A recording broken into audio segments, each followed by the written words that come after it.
Daniel chapter 6 this evening, the last part of the chapter. You remember that some men decided that they did not like Daniel, nor the position which he held, so they devised a plan by which they could get rid of him. You know, ambition and greed and avarice knows no family, friends, loyalties. It is what I want, where I want to be. And it certainly is a good lesson for us, isn't it, to be careful who you pick and classify as a friend. Not everybody that you're going to meet in your life is going to be able to be classified in that category. I do know that we are told of one friend that is absolute, and that is David. Was it David or Proverbs? David, wasn't it, that said, "We have a friend that sticketh closer than a brother." So we have a friend who has made himself a friend. Okay, is it Gospel of John 16, he talks about a servant doesn't know what his master is doing. But I've not called you servants, I have called you friends. He has included us in the inner circle of his work. Okay, is that chapter 16? Maybe it's 15. I've not called you servants, I have called you friends. And 15:14. 15:14. Thank you.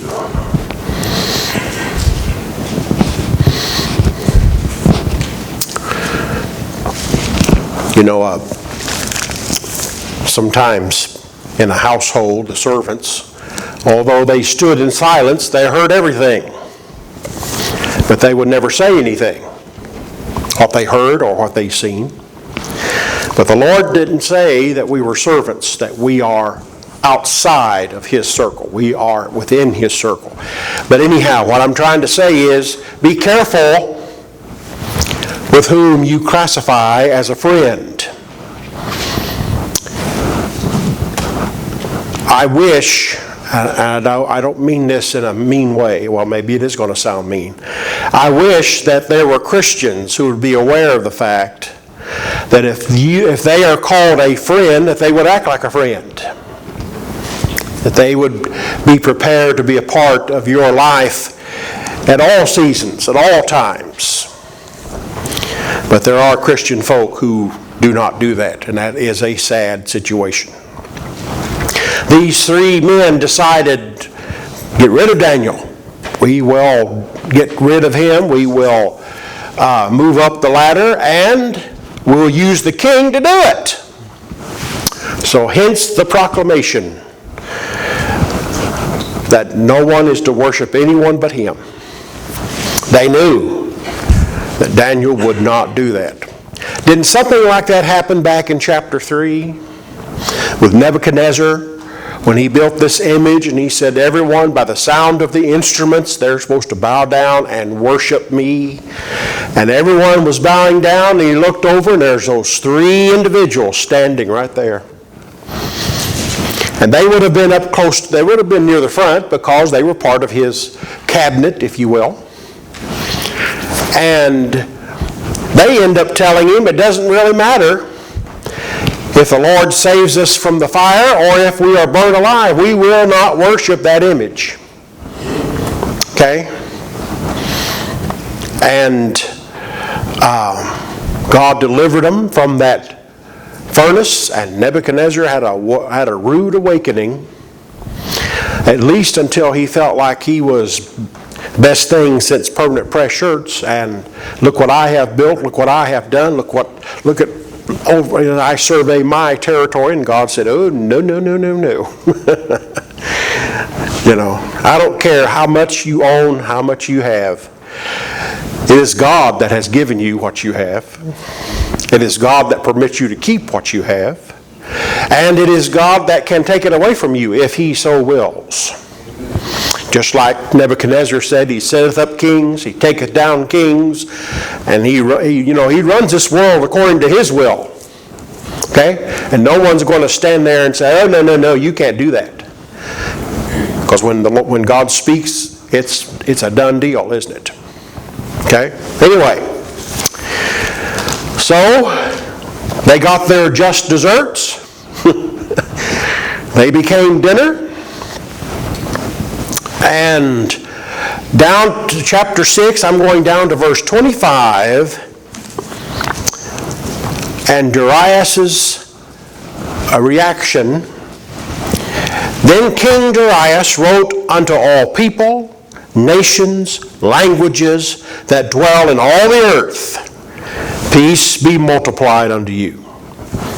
Every language, every subtext, every sublanguage, everyone in the whole. So they had people, scribes, that not only knew the Medo-Persian language, but they also knew the language for which they were writing. And all this was sent, and men on horseback, messengers, would carry this throughout the entire kingdom. And down the line it would go. Verse 26, I make a decree that in every dominion of my kingdom men tremble and fear before the God of Daniel. Amen. Isn't that great? Okay? Now, no doubt they probably had idol gods around. You know it. Most cultures did. But Darius is saying, you're to fear before the God of Daniel. For He is the living God,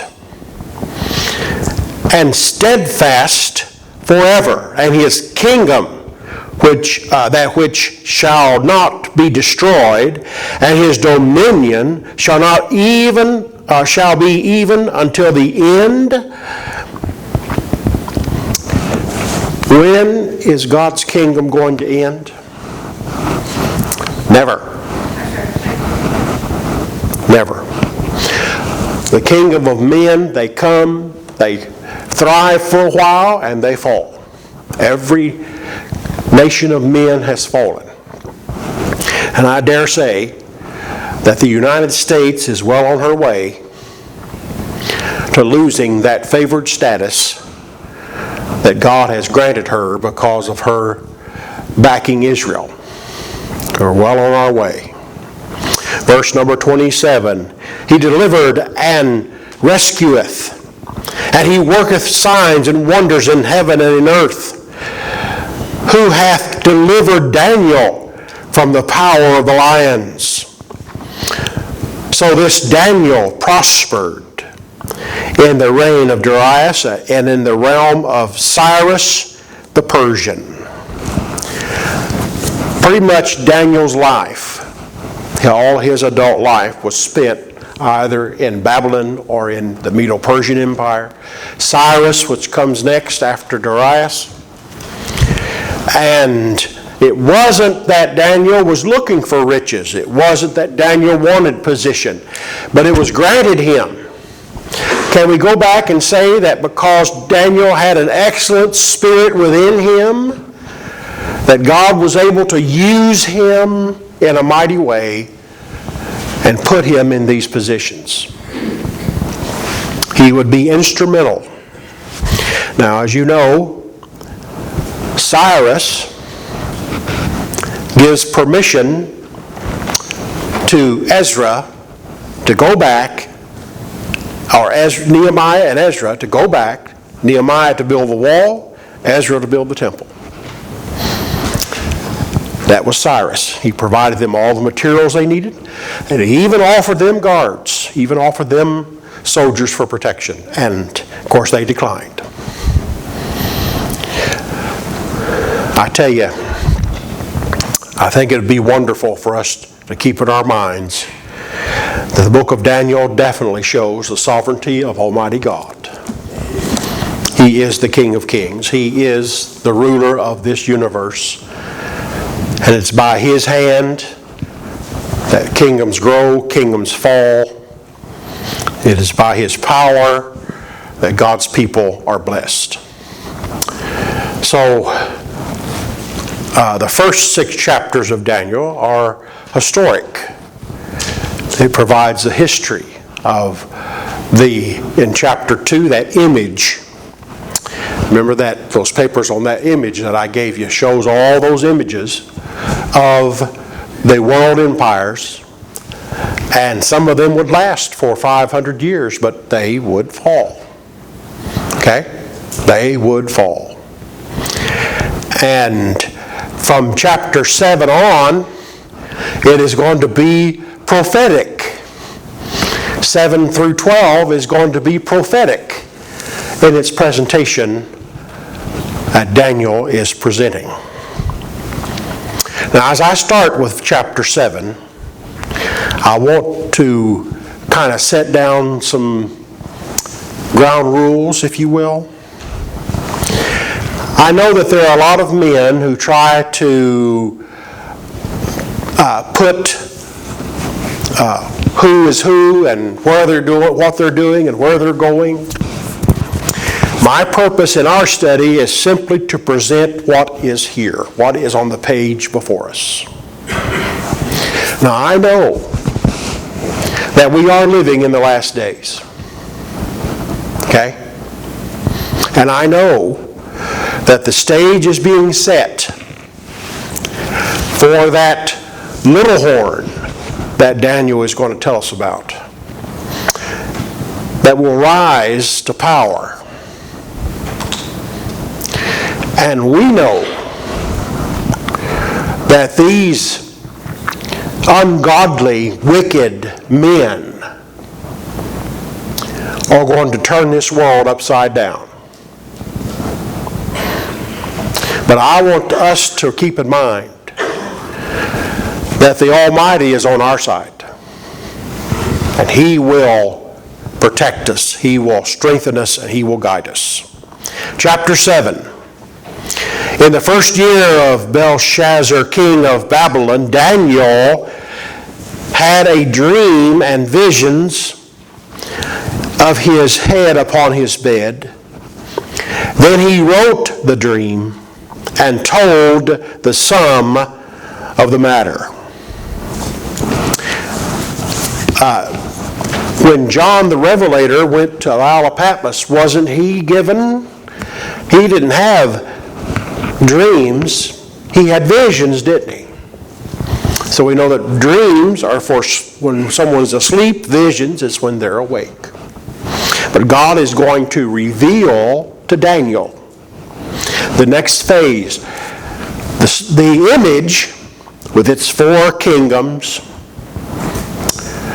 was for the Old Testament. Okay? The world empires. These beasts that Daniel is going to describe reaches to the end time. Okay? Now they're connected, aren't they? All right? So let's begin. Verse 2, Daniel spake and said, I saw in my vision by night, and behold, the 4 winds of heaven strove upon the great sea. And 4 great beasts came up from the sea, diverse one from another. That simply means they were different one from another, doesn't it? The first was like a lion, and had eagle's wings. I beheld till the wings thereof were plucked, and it was lifted up from the earth, and made stand upon the feet of a man, and a man's heart was given to it. Of course, this is a connection with Babylon, isn't it? One writer said that the best way to conquer is by speed. Okay, this is what Nebuchadnezzar did. He went through like locusts. They would go through and they would conquer and wouldn't hardly give time for people to prepare for them or meet them or anything.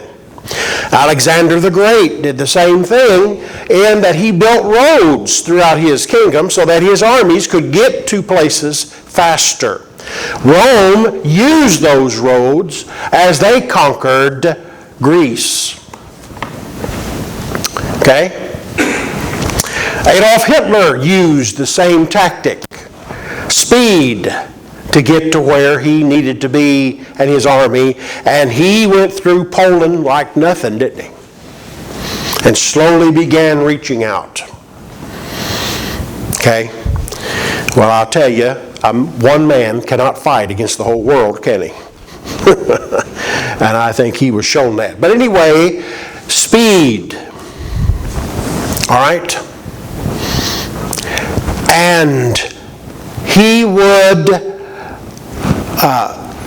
the head of the image was gold, and hence they were very, very rich. Now, the paper that I gave out, at the top it says 4 animals. Here is Revelation 13, 1 and 2. And I stood upon the sand of the sea, and I saw a beast rise up out of the sea, having 7 heads and 10 horns. So this obviously is the last beast that's going to be mentioned here, isn't it? Okay? Go down to Daniel 7 and 3. And 4 great beasts came up out of the sea, diverse one from another. The first was like a lion and had eagle's wings. I beheld till the wings thereof were plucked, and it was lifted up from the earth and made to stand upon the feet as a man, and a man's heart was given to it. You know, the problem with humanity, a man's heart able to stand, that indicates that his kingdom would not last. One of the reasons that the Babylonian Empire was so the insatiable appetite for conquering was that Nebuchadnezzar wanted to rule the whole world, the known world at that time. And he certainly did there for a while, didn't he? And when he passed, Belshazzar thought it was time to party, and he lost it, didn't he? So,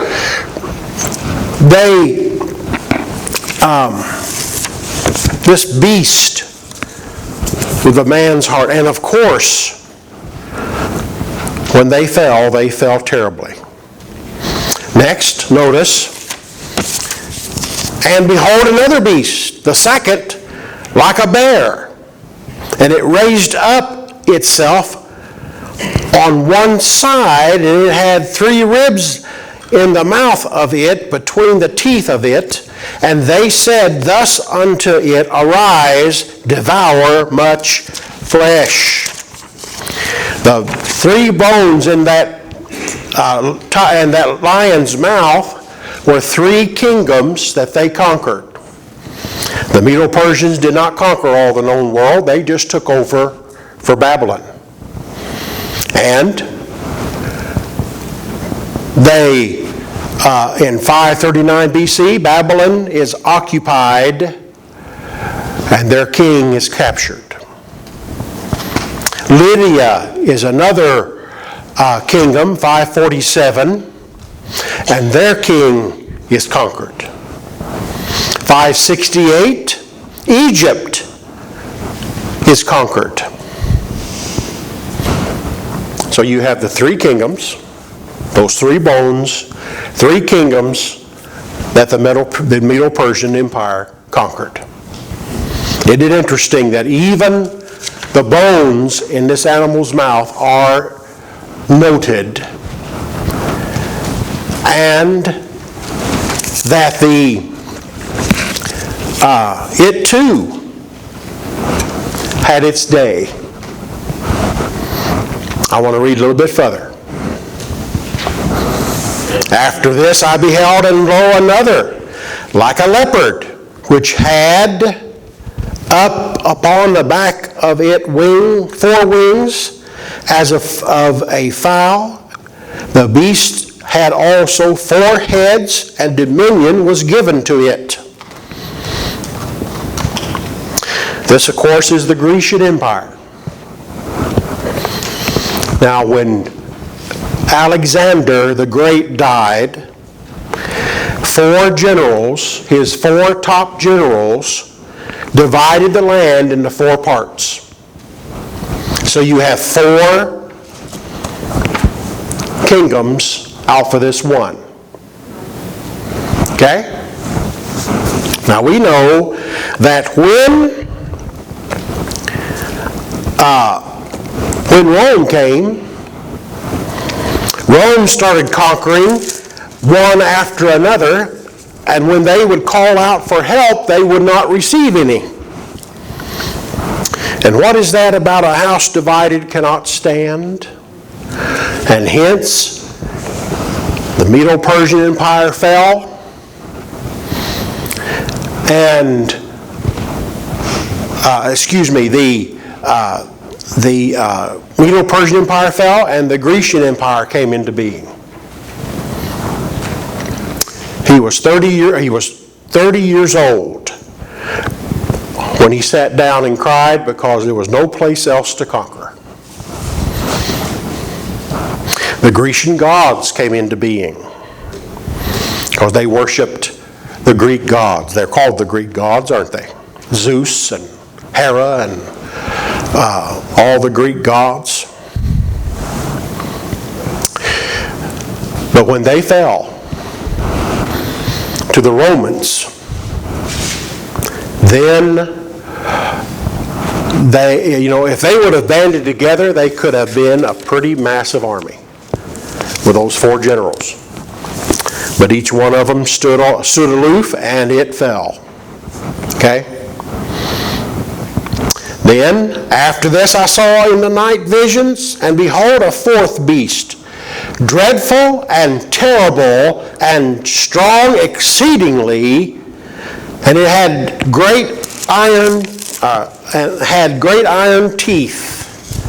It devoured and brake in pieces and stamped the residue with the feet of it, and it was diverse from all the other beasts that were before it, and it had 10 horns.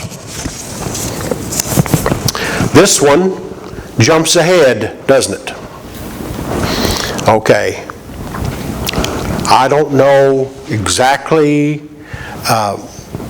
when I look some of this stuff up, there are those who believe that these 10 horns are the common market nations. There are 10 of them who've banded together for the common good of the world. And it is through here that little horn will rise, which we know as the Antichrist. Revelation 13, 1 and 2. 10 horns, and upon his head 10 crowns, and upon the head the name of blasphemy. And the beast which I saw was like unto a leopard, and the feet were a great bear, and his mouth was full of the mouth of the lion, and the dragon gave them his power and his seat and great authority.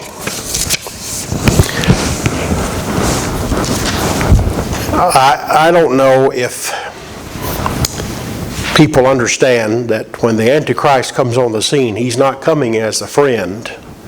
He's going to disguise himself. He's going to turn toward the nation of Israel. He's going to do things that they never thought they would ever see in their lifetime.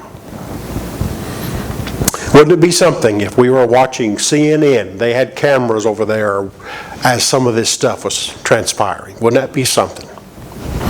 Okay? But he has power. And he uses that power. And he just comes and he destroys everything in its path. Okay? We know him, of course, as the Antichrist. Revelation chapter 4.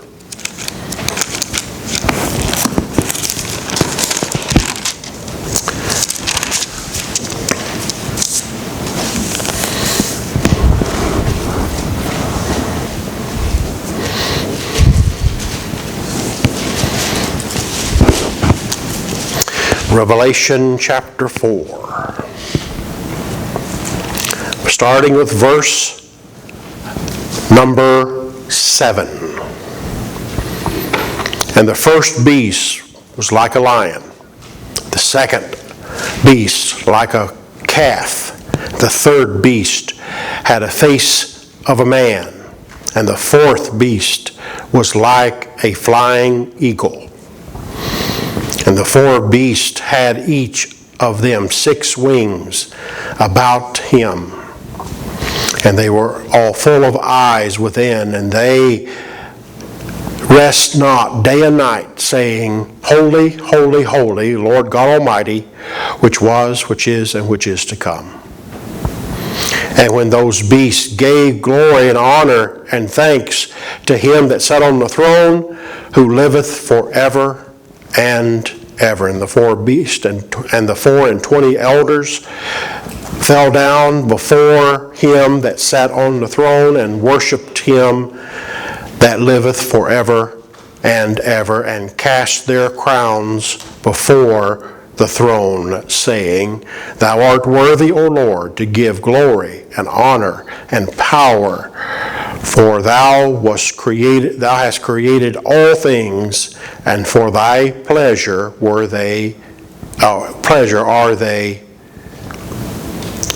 For thy pleasure they are and were created.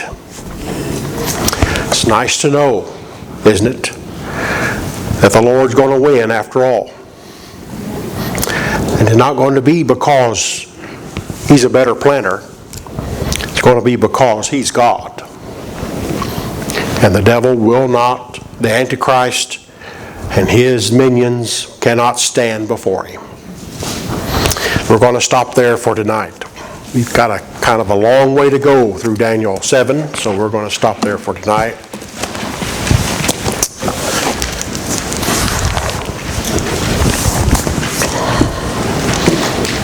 Let's stand together. Appreciate